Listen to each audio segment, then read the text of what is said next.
কলকাতার আরজি কর হসপিটালের একজন ডাক্তার, তার প্রতি পাশবিক নির্যাতন করা হয়েছে এবং তাকে হত্যা করা হয়েছে ভারতে।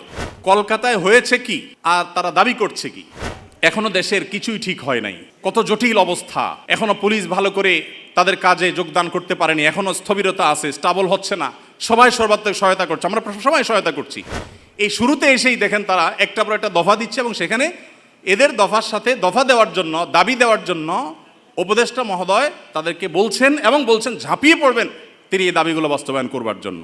প্রায় সবগুলো দাবি সম্পূর্ণ অপ্রাসঙ্গিক। তারা জানে না এদেশের ওলামা একরাম তাদের শেষ রক্তবিন্দু থাকা পর্যন্ত এই সকল অনাচারের বিরুদ্ধে তারা কথা বলে যাবেন।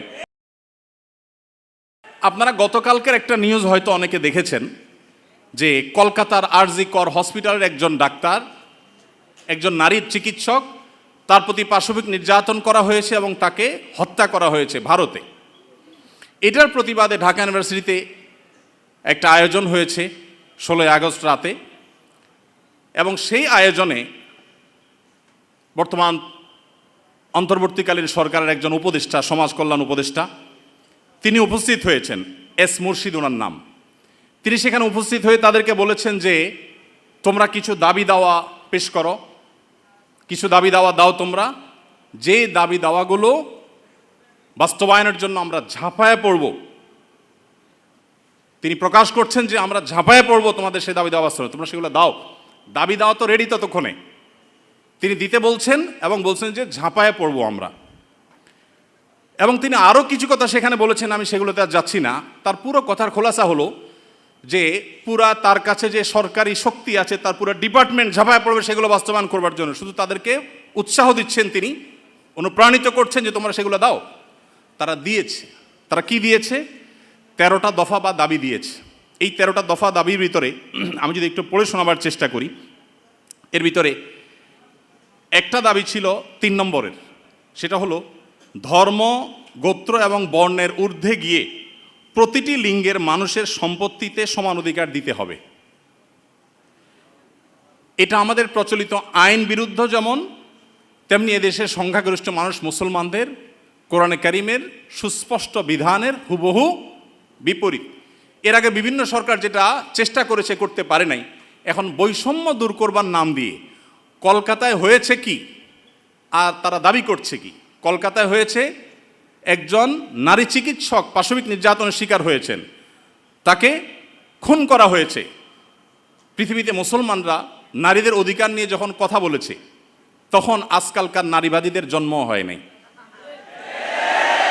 মুহাম্মদ সাল্লাল্লাহু আলাইহি সাল্লাম যখন নারী অধিকার নিয়ে কথা বলেছেন, তখন এই নারীবাদীদের 14 গোষ্ঠীর কারোর জন্ম হয় নাই। যেখানে মেয়ে হিসাবে জন্মগ্রহণ করলে জীবন্ত পুঁতে ফেলা হতো, যেখানে মেয়ে হিসেবে জন্মগ্রহণ করা অপরাধ ছিল, সেই সমাজে নারীকে শুধুমাত্র মুক্তই করেননি নবী সাল্লাল্লাহু আলাইহি সাল্লাম, শুধুমাত্র মৃত্যুর হাত থেকে রক্ষাই করেননি, নারীকে আকাশের উচ্চতায় তুলে দিয়ে গেছেন। কোনো বাবা মা যদি 2টি কন্যা সন্তানকে সঠিকভাবে যথাযথভাবে লালন পালন করে, তার জন্য জান্নাতের গ্যারান্টি দিয়েছেন। তার বিপরীতে 1 ডজন ছেলে সন্তান পালন করলেও এই সুসংবাদের কথা নবী সাল্লাল্লাহু আলাইহি সাল্লাম বলেন নাই।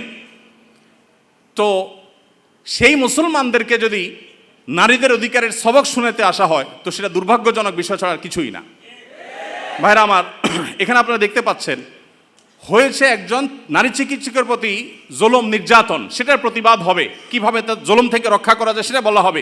দাবি হচ্ছে কি দেখেন, প্রায় সবগুলো দাবি সম্পূর্ণ অপ্রাসঙ্গিক। তার মানে একটা সুনির্দিষ্ট এজেন্ডা বাস্তবায়ন করবার জন্য ইচ্ছাকৃতভাবে অপ্রাসঙ্গিকভাবে এই সমস্ত দাবিগুলো তারা তুলে আনছে। এর ভিতরে একটা হলো দেখেন, যেটা বললাম, ধর্ম, গোত্র, বর্ণের ঊর্ধ্বে উঠে, মানে কোরআনের বিধানকে সাইডে রেখে বাদ দিয়ে সকল লিঙ্গের মানুষের সম অধিকার। এখানে একটা জিনিস দেখেন, সকল লিঙ্গের মিনিংটা কি?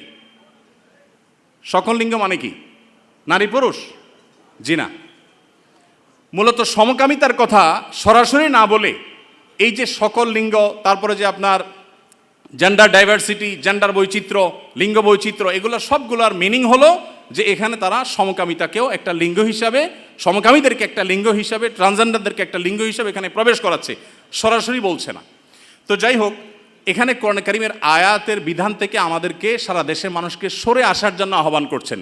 এই দেশে ছাত্ররা বৈষম্য বিরোধী, কোটা বিরোধী আন্দোলন করেছে কি কোরআনে কারিমকে পরিবর্তন করবার জন্য? কোরআনের বিধানকে উল্টাবার জন্য মুসলমানরা রক্ত দিয়েছে? কিন্তু তারা তো সে দাবি করছে।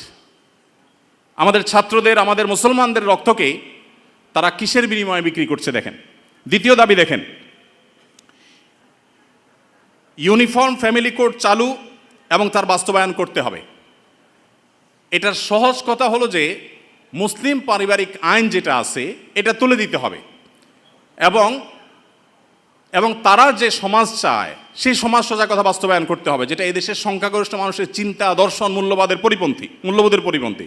4 নম্বর, এটা 5 নম্বর দফা হলো এখানে সন্তানের অভিভাবকত্বের আইন পরিবর্তন করতে হবে। নারীকে সন্তানের অভিভাবকত্ব দিতে হবে। কোরআন পুরুষকে, বাবাকে অভিভাবকত্বের দায়িত্ব দিয়েছে এবং সেটা আমাদের সমাজে প্রতিষ্ঠিত, এটা আমাদের সমাজের সংস্কৃতি, এটা এদেশের মানুষের আবহমানকাল থেকে আসা সংস্কৃতি, এটাকে পরিবর্তন করে ফেলতে হবে। দেখুন, এগুলো এতটা অপ্রাসঙ্গিক এই সমাজে যে এগুলো নিয়ে এদেশের মানুষের কোনো কনসার্ন নাই, কিন্তু তাদের কনসার্ন আছে।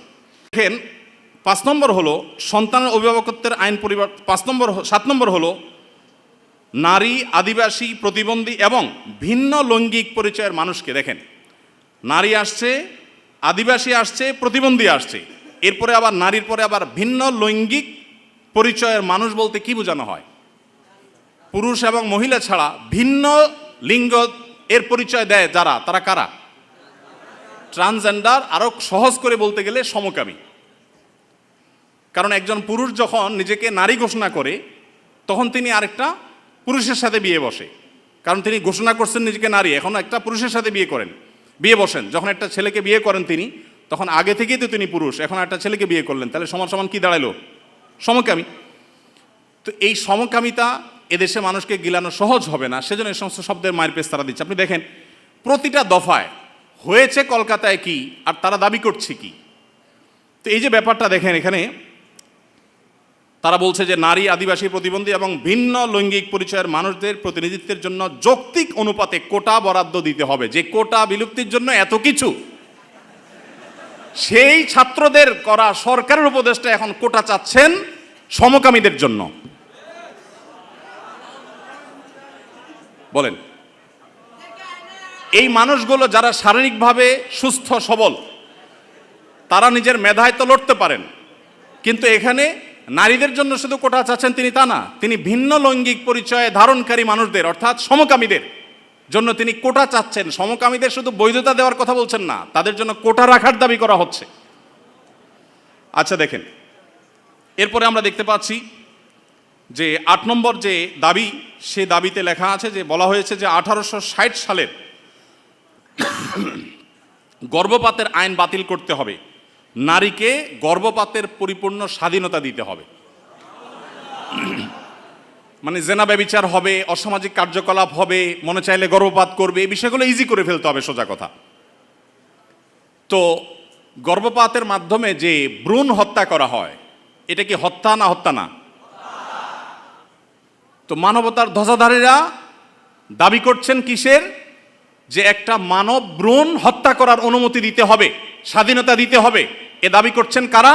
মানবতার সবক দেয় যারা আমাদেরকে সকাল বিকাল তারা। ভাইরা আমার, এরপর আপনি দেখেন কলকাতায় ঘটেছে কি, একজন নারী চিকিৎসকের উপরে জুলুম হয়েছে, আর তারা চাচ্ছে কি যে কোনো নারী যে কোনো জায়গায় গর্ভপাত করতে পারবে, পারমিশন চাচ্ছে।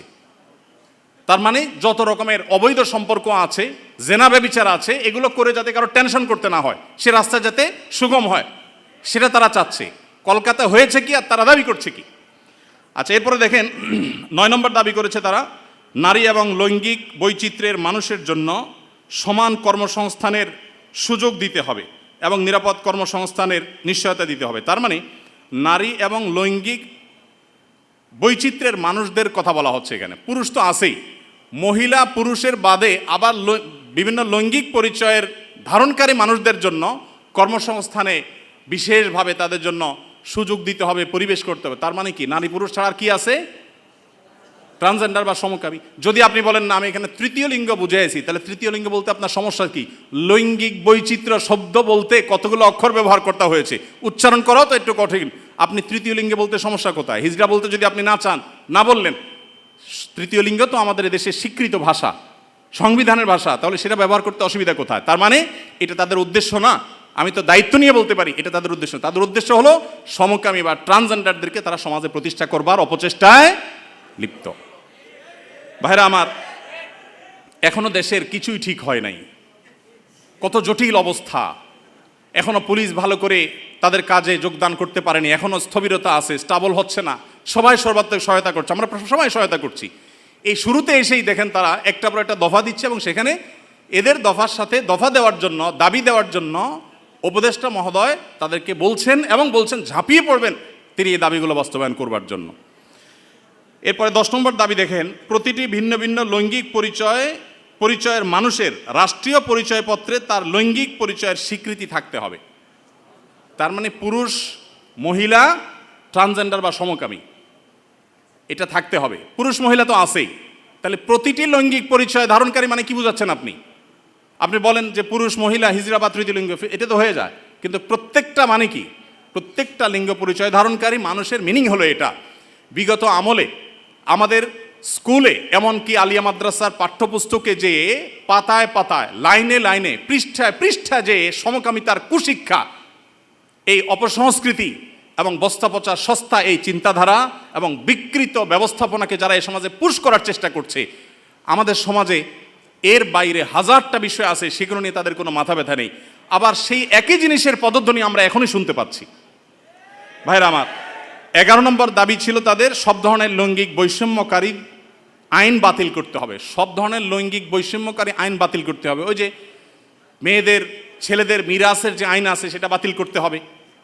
তারপরে যায়া আপনার সমকামীদের বিরুদ্ধে আমাদের দেশে আইন রয়েছে, আপনারা জানেন, সমকামিতা লিপ্ত হলে 2 বছর কারাদণ্ডের কথা বলা আছে, সেগুলো বাতিল করতে হবে। এই যে দাবিগুলো আছে, আপনারা এবার মিলান যে কলকাতাতে একজন নারী চিকিৎসক তিনি জুলুমের শিকার হয়েছেন, তার সেই জুলুমের বিরুদ্ধে সর্বকণ্ঠে আমরা শতকণ্ঠে প্রতিবাদ জানাবো, কিন্তু এখানে প্রতিবাদ জানাতে গিয়ে দাবি যেগুলো তোলা হচ্ছে সবগুলো হলো সমকামী এবং ট্রান্সজেন্ডারদের জন্য দাবি। এই যে ষড়যন্ত্র, এটা আমাদের দেশে নতুন না। যারাই যখন আসে বিদেশিদের টাকা পয়সা ফান্ড পেয়ে তারা সেগুলোকে এই দেশে পুশ করার অপচেষ্টায় লিপ্ত থাকে।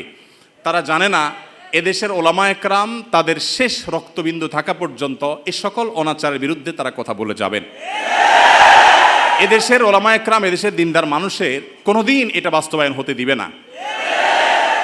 মালয়েশিয়ানরা যদি সমকামীদের যে সিম্বল, তাদের যে রংধনুর সিম্বল, সেই কালারগুলো, সেই 6 কালার, এগুলো যদি কেউ কোনো পোশাকে, আশাকে, ঘড়িতে, কোনো কিছুতে ধারণ করে, আমি যদি ভুল না বলে থাকি, না জেনে থাকি, তাহলে 3 বছর কারাদণ্ডের কথা বলা আছে।